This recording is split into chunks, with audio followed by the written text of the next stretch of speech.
À 9h-10, Emmanuel Ducrot, une tribune parue ce week-end dans le journal Le Monde, vous a fait réagir. Elle souligne pour vous une hypocrisie, celle des écologistes français, parce qu'entre deux luttes, la lutte pour le climat et celle contre le nucléaire, ils choisissent finalement la seconde.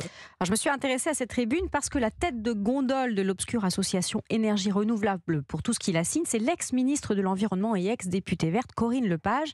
Alors, dès le titre, un truc ne va pas. La défense du nucléaire comme énergie bas carbone affaiblit l'action de l'Union européenne contre le changement climatique. Le nucléaire est factuellement une énergie qui émet une quantité infinitésimale de CO2.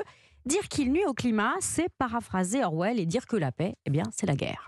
Et quel est l'objet de cette tribune ? Alors officiellement, la tribune parle de la politique énergétique européenne. Sujet en fait totalement secondaire pour les auteurs.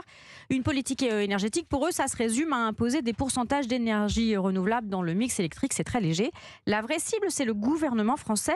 Il veut développer le nucléaire parce que, je cite, selon lui, c'est la seule énergie décarbonée pilotable, une caractéristique qu'il juge indispensable pour gérer les réseaux électriques. Selon lui, ça mérite qu'on s'y arrête.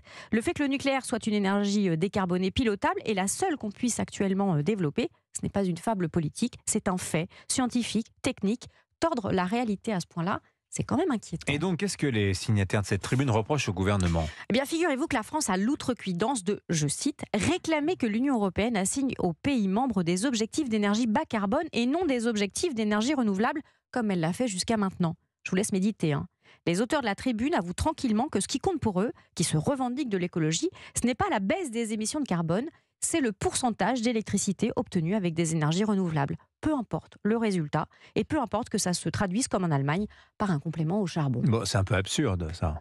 Quand on est marteau, tout ressemble à un clou et les auteurs tablent comme des sourds sur le nucléaire. Les faits sont pourtant têtus. La vilaine France du nucléaire produit l'électricité la plus décarbonée d'Europe. Elle la vend à ses voisins. Cela ne nuit pas au climat, au contraire.